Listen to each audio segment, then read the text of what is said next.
Continuamos nuestra explicación del matrimonio cristiano. Me apoyo en el Catecismo Mayor del Papa San Pío X, Catecismo, pregunta 838.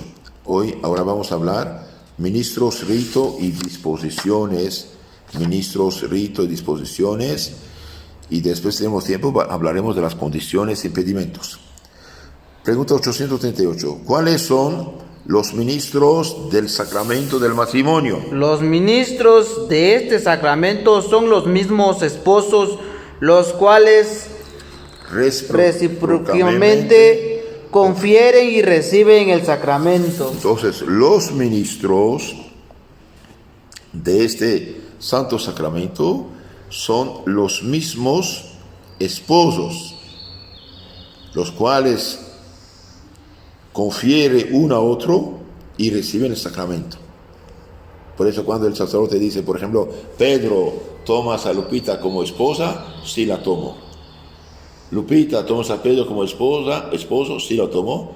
El sacerdote dice, yo os uno en matrimonio en el nombre, por la autoridad del Padre, del Hijo, del Espíritu Santo. Entonces en ese momento Dios derrama sobre el alma de estos esposos su gracia, su luz, su santidad, su protección, y les da derecho durante todos los días de su vida de pedir ayuda, socorro, luz, protección, paciencia, sabiduría, fortaleza para cumplir con sus deberes y obligaciones, aguantar, soportar, perdonar, porque no es fácil. Porque Dios quiere dar todas esas gracias, porque no es fácil, porque cada uno es un mundo diferente a veces. A veces tienen los caracteres que van juntos, a veces son opuestos. Entonces, para vivir juntos, para aguantar, soportar, hace falta esta gracia, esta ayuda especial. Entonces, los esposos reciben el sacramento y la gracia del sacramento. ¿De qué manera se administra este sacramento? Este sacramento conserva la naturaleza del contrato.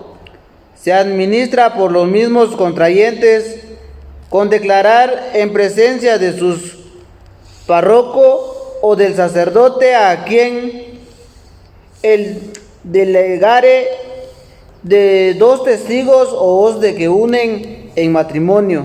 Ese sacramento conserva la naturaleza del contrato, se administra por los mismos contrayentes, dijimos, con declarar en presencia de su párroco o del sacerdote a quien él delegare y de dos testigos que se unen en matrimonio. Entonces, hay el sacerdote y hay los dos testigos, necesitan dos testigos que llaman padrinos, pero en el centro cívico no son padrinos, o sea, son testigos.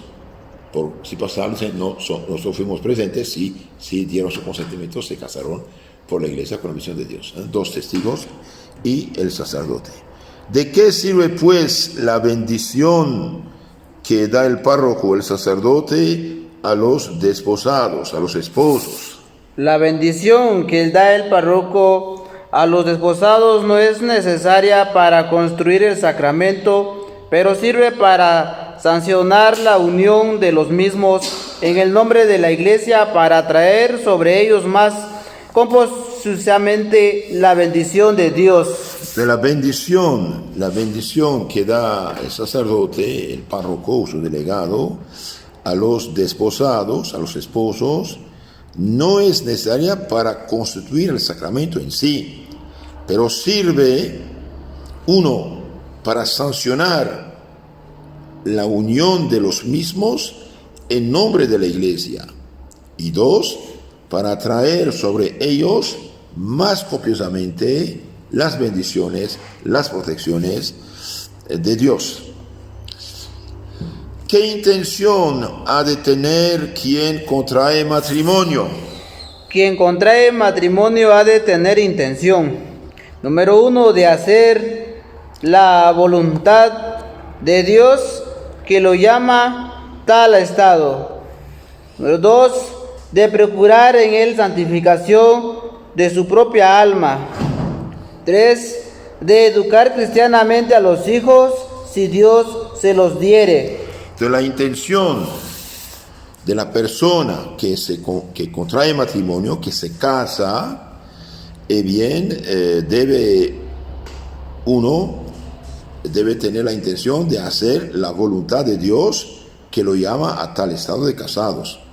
Dios llama unos a la vida religiosa, otros rara vez al estado soltero y otros al matrimonio. Entonces, uno debe hacer la voluntad de Dios, que lo llama a tal estado. 2, procurar en este estado de casados la santificación de su propia alma y la de su esposo o esposa.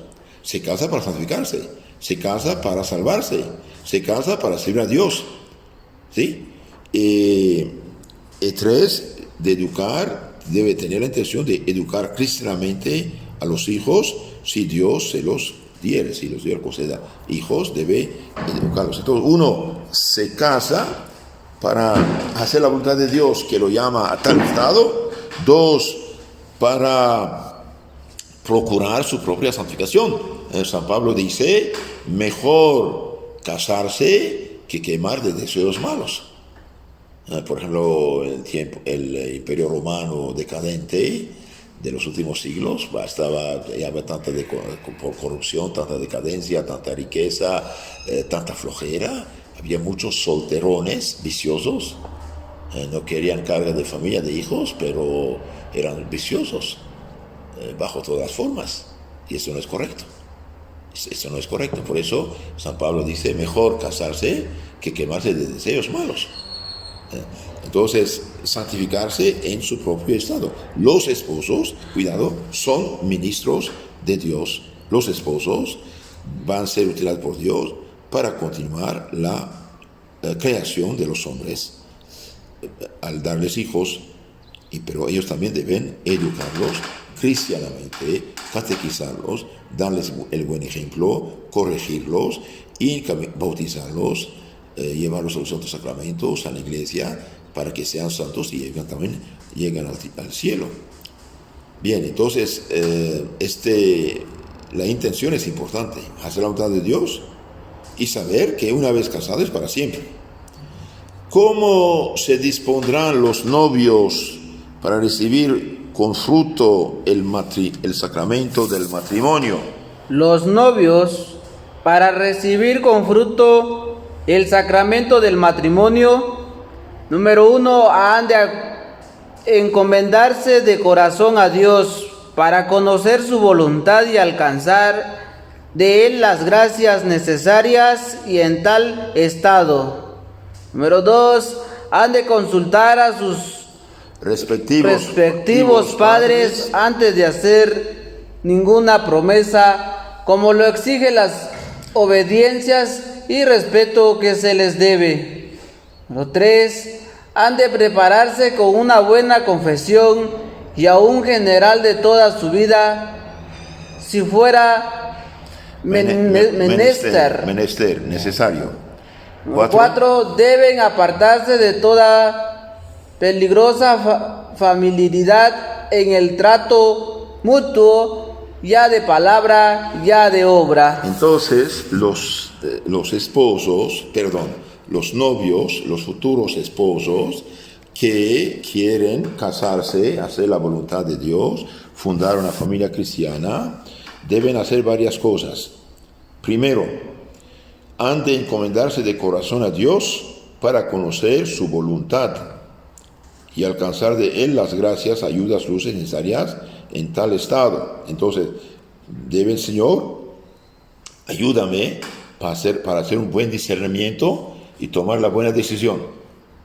Hacer buen discernimiento y tomar la buena decisión. Han de encomendarse a Dios de corazón para conocer su voluntad. Porque hay gente que no está llamada al matrimonio.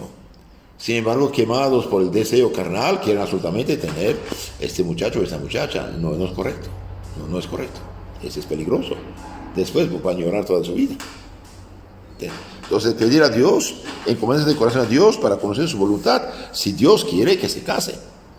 Y alcanzar después de Él la ayuda, gracia, luz necesaria para vivir santamente como casados. 2, han de consultar también a sus respectivos padres antes de hacer ninguna promesa, como lo exige la obediencia y el respeto que se les debe. Por ejemplo, casarse sin decir nada a sus padres no es correcto. No es correcto. ¿Por qué? Porque primero son padres y segundo, ellos tienen más experiencia. Por ejemplo, sobre todo los que viven en el mismo pueblo, se conocen, familias de mucho tiempo, etcétera, pueden decir no, en esa familia hay enfermedades, hay problemas, hay esto, hay aquello. Entonces consultar a sus padres, pedir consejo. Ahora a veces hay padres también, es verdad, que se oponen de una manera que no es racional.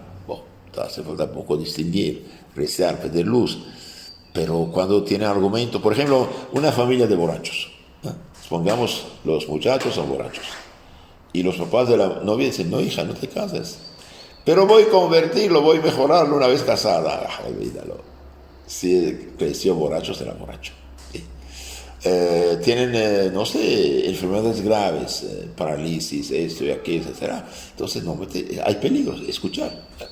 Otra condición, los novios, para hacer un buen matrimonio, han de prepararse con una buena confesión y a un general de toda su vida, si fuera menester, si fuera necesario.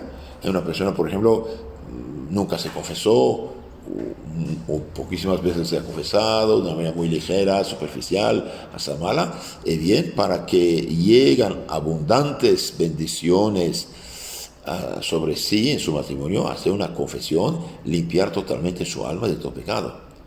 Como uno, por ejemplo, no pone comida en un plato sucio, entonces el alma debe ser purificada. Mientras más purificada, mejor para ella, y después comulgar, recibe el cuerpo de Cristo, ahí realmente transforma su alma y su cuerpo en sagrario templo del Espíritu Santo de Dios. Entonces, supongamos una persona va a casarse por la iglesia, ¿ok?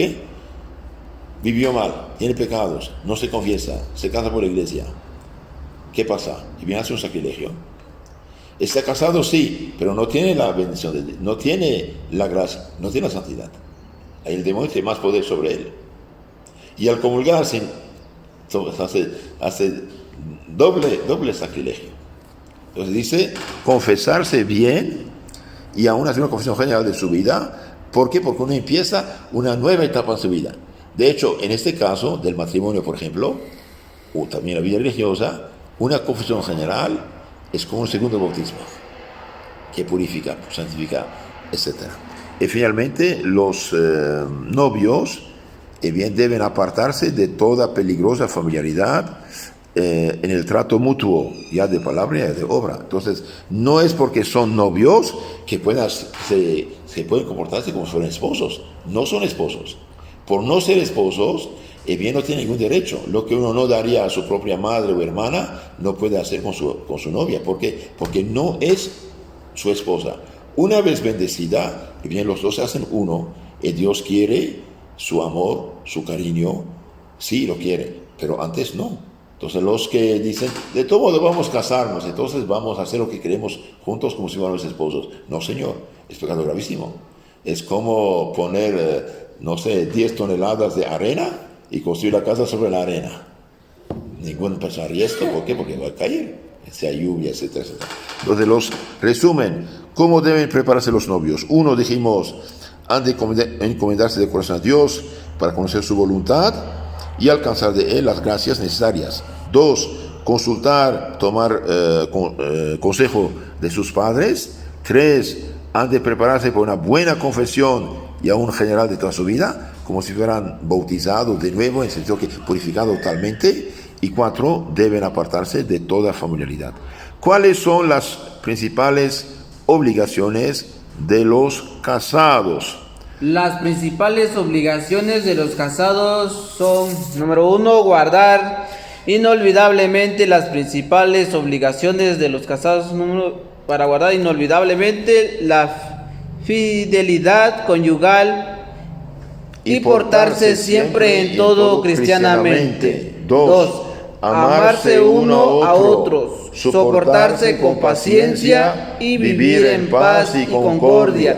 3, si tienen hijos, pensar seriamente en proveerlos de lo necesario, darles cristianamente educación y dejarlos en libertad de escoger el estado a que Dios los llamare.